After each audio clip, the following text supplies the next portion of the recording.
உலகத் தமிழர்கள் அனைவருக்கும் என்னுடைய பணிவான வணக்கம்.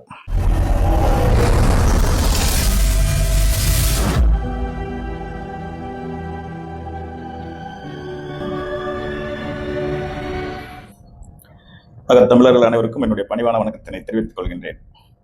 எல்லோரும் எல்லா நலங்களும் பெற்று வாழ அன்னை பராசக்தி துணையாக இருப்பாங்க. என்னுடைய ராசி பலன்கள் கேட்பதற்கு ஆவலோடு இருக்கும் எனது உலகத் தமிழ் மக்கள் அனைவருக்கும் என்னுடைய பணிவான வணக்கத்தினை மறுபடியும் தெரிவிச்சுக்கிறேன். குரு பயிற்சி ஆகிவிட்டது, இன்னும் நமது ராசிக்கு இன்னும் அண்ணன் பதில் சொல்லவே இல்லையே அப்படின்னு நிறைய பேர் எதிர்பார்த்துட்டு இருப்பீங்க.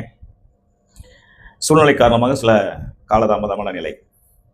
நான் என்றும் உங்களுக்கு என்னுடைய கடமைகள் தொடர்ந்து வந்து கொண்டே இருக்கும். ஒவ்வொரு இடைவெளி ஏற்படுறதுனால தவறாக நினச்சிக்க வேண்டாம். ஆகவே குரு பகவான் பெயர்ச்சி 26/5/2026 அன்று ஆனது. கடகராசி நேயர்களுக்கு குரு பெயர்ச்சி எவ்வாறு நன்மை தீமையை செய்யும் என்ற ஒரு சிறு ஆய்வு. கடகராசி நேயர்களுக்கு குரு பெயர்ச்சி என்பது ஜென்மத்திற்கு வந்திருக்கிறார். இந்த ஆண்டு 12 ஆண்டுக்கு ஒரு முறை குரு உச்ச வீட்டுக்கு வருவார் என்பது பொதுவான கருத்து. அந்த அடிப்படையில் கடகராசி நேயர்களுக்கு குரு பகவான் தனது சொந்த உச்ச வீட்டுக்கு வந்திருக்கிறார். கடகம் என்பது சந்திரனின் ஆட்சி வீடாகும், குரு என்பது உச்ச வீடாகவும் அந்த வீடு கருதப்படும். சந்திரன் ஆட்சியாக இருந்து குரு உச்சம் என்றால் அது கஜகேசரி யோகம் அல்லது குருச்சந்திர யோகம் என்று பொருள். நான் ஏற்கனவே முதல் பதிவில் சொன்னது போல குரு பயிற்சி பலன் பெரிய நன்மை முழுமையாக ஒருமித்த கருத்தோட முழுமையாக செய்திராது அப்படிங்கிறது என்னுடைய கருத்து. ஏன்னா அவர் ஒருவர் மட்டும் நமக்கு பெரிய பலன்களை செய்ய முடியாது. என்னுடைய தனிப்பட்ட ஜோதிட ஆராய்ச்சி அறிவின்படி குரு பகவானுக்குன்னே ஒரு தனி சிறப்பு உண்டு.